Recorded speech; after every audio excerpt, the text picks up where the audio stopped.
16வது தாமிரபரணி நீர்வாழ் பறவைகள் கணக்கெடுப்பு நெல்லையில் தொடங்கியது. நெல்லை, தென்காசி, தூத்துக்குடி உள்ளிட்ட 3 மாவட்டங்களில் சுமார் 60 தாமிரபரணி வடிகால் குளங்களில் 250க்கும் மேற்பட்ட தன்னார்வலர்கள் 8 குழுக்களாக பிரிந்து கணக்கெடுப்பு பணியை மேற்கொண்டு வருகின்றனர். வற்றாத ஜீவ நதியான தாமிரபரணி ஆறு நெல்லை, தூத்துக்குடி மாவட்டங்களில் பாய்ந்து ஓடினாலும் அதன் கிளை நதிகள் தென்காசி உள்ளிட்ட பகுதிகளில் செல்கிறது. இதில் நதிகளின் மூலம் பயன்படும் தாமிரபரணி வடிகால் குளங்களில் பல்வேறு வகையான நீர்வாழ் உயிரினங்கள், பறவைகள் ஆகியவை வாழ்ந்து வருகிறது. கடந்த 15 ஆண்டுகளாக ஏற்றி அமைப்பு என்ற அமைப்புடன் நெல்லை, தூத்துக்குடி மாவட்டங்களைச் சேர்ந்த பல்வேறு தன்னார்வ அமைப்புகளும் மாவட்ட அறிவியல் மையம் ஆகியவை இணைந்து தாமிரபரணி நீர்வாழ் பறவைகள் கணக்கெடுப்பு பணியை மேற்கொண்டு வருகிறது.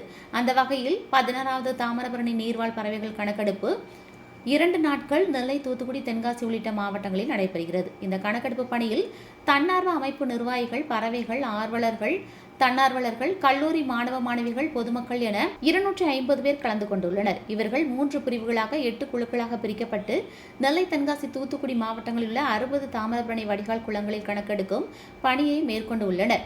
கணக்கெடுப்பின் போது பறவைகளின் இனம், வசிப்பிடம், கூடுகள், எச்சம் உள்ளிட்டவைகள் மூலம் கணக்கெடுக்கப்படும். மேலும் பிரத்யேகமாக பறவைகள் கணக்கெடுப்பு பதிவுக்கென உருவாக்கப்பட்டுள்ள மென்பொருளில் பதிவு செய்து அரசுக்கு சமர்ப்பிக்க உள்ளனர். கடந்த ஆண்டு நடத்தப்பட்ட கணக்கெடுப்பில் 70 வகையான சுமார் 24,000 பறவைகள் கண்டறியப்பட்டுள்ளது. இந்த ஆண்டும் நெல்லை மாவட்டத்தில் பல்வேறு பகுதிகளில் கணக்கெடுக்கும் பணி தொடங்கப்பட்டுள்ள சூழலில் நெல்லை மாநகர பகுதியில் உள்ள நயினார்குளத்தில் கணக்கெடுக்கும் பணி தொடங்கப்பட்டது. தொலைநோக்கு கருவிகள் நேரில் கண்டு பறவைகள் கணக்கீடு செய்தனர். நயினார்குளத்தில் 10க்கும் மேற்பட்ட வகையான பறவைகள் உள்ளது. இதில் நீல தலைக்கோழி, பாம்பு தாரா, நீல சிறகு வாத்து, செண்டு வாத்து, மூக்கு தாரா என பல்வேறு வகையான பறவைகள் காணப்படுகிறது. மேலும் இந்த ஆண்டு மழை பெய்து குளங்கள் நிரம்பியுள்ளதால் அதிக அளவில் பறவைகள் காணப்படுகிறது.